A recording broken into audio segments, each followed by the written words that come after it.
الرحیم۔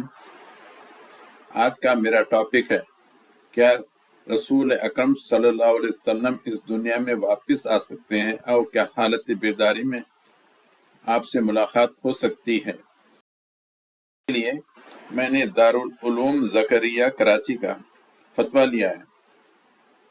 اس کا فتاوی دارالعلوم زکریا جلد اول صفحے 153 اور فتویٰ دینے والے مفتی صاحب ہیں، ان کا نام ہے مفتی عبدالباری اور الیاس شیخ، اور یہ کتاب شائع ہوئی ہے زمزم پبلشرز کراچی۔ سوال کرنے والے نے سوال کیا، اگر رسول اللہ صلی اللہ علیہ وسلم کی روایت حالت یعنی بیداری میں ہو سکتی ہے تو بریلوی لوگ جو آپ صلی اللہ علیہ وسلم کے لیے کرسی خالی رکھتے ہیں اور کہتے ہیں کہ آپ صلی اللہ علیہ وسلم اس پر تشریف لاتے ہیں، تو ہمارے اکابر یعنی ہمارے اکابر دیوبند اس کی تردید کیوں کرتے ہیں؟ مفتی صاحب نے جواب دیا، وہ لوگ یعنی بریلوی آپ صلی اللہ علیہ وسلم کی تشریف آوری کا دعویٰ بغیر کسی دلیل کے کرتے ہیں۔ آپ صلی اللہ علیہ وسلم کو کوئی نہیں دیکھتا اور وہ خواہ مخواہ کہتے ہیں کہ آپ صلی اللہ علیہ وسلم تشریف لا رہے ہیں۔ ہم دیوبندی ان اکابر کی بات کو تسلیم کرتے ہیں جنہوں نے آپ صلی اللہ علیہ وسلم کی زیارت کی تھی۔ یہ زیارت یا روح کے متشکل ہونے کے ساتھ یا روح مبارک جسد مثالی میں آ جاتی ہے۔ اس قسم کے بہت سارے واقعات کتابوں میں مذکور ہیں۔ علامہ سعد الدین تفتزانی رحمۃ اللہ علیہ عالمی بیداری یعنی حالت بیداری میں آن حسن کی زیارت سے مشرف ہوئے۔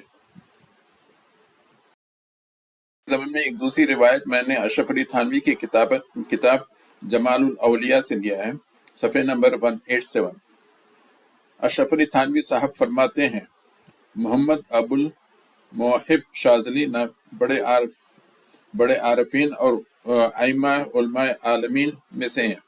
آپ کی کرامتوں میں سے یہ بھی ہے کہ آپ خواب میں حضور صلی اللہ علیہ وسلم کی زیارت ہی کثرت سے کیا کرتے تھے، گویا کہ حضور سے جدا ہی نہ ہوتے تھے اور گویا ایسے تھے کہ بیداری میں دیکھ رہے ہوں۔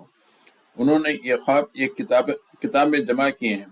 میں نے اول سے آخر تک اس کا مطالعہ کیا تو میں نے اس کو ان بزرگ کی یہ زبردست کرامت سمجھا ہے، یہاں تک کہ حضور صلی اللہ علیہ وسلم کی زیارت کرتے اور کسی سلسلے میں سنتے جائیے، یہاں تک کہ حضور صلی اللہ علیہ وسلم کی زیارت کرتے اور کسی سلسلے میں عرض معروض کرتے، پھر دوبارہ خواب میں زیارت کرتے تو حضور اقدس اسی حدیث کو جو پہلے خواب میں فرمائی تھی مکمل فرما دیتے تھے، بلکہ بعض حضرات نے نقل کیا ہے کہ یہ بزرگ بیداری سنتے جائیے، یہ بزرگ بیداری میں بھی زیارت اقدس سے مشرف ہوتے تھے، اور یہ بھی نقل کیا ہے کہ آپ نے حضور صلی اللہ علیہ وسلم سے الحزب الفردانیہ بیداری میں پڑھی ہے۔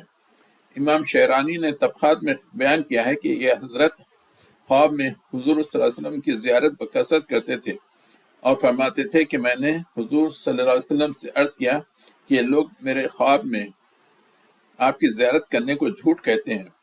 حضور نے ارشاد فرمایا، اللہ کی عزت و عظمت کی قسم، جو ان کو قبول نہ کرے گا یا ان کے باپ تم کو جھوٹا کہے گا، وہ یہودی یا نصرانی یا مجوسی و آتش پرست ہو کر مرے گا۔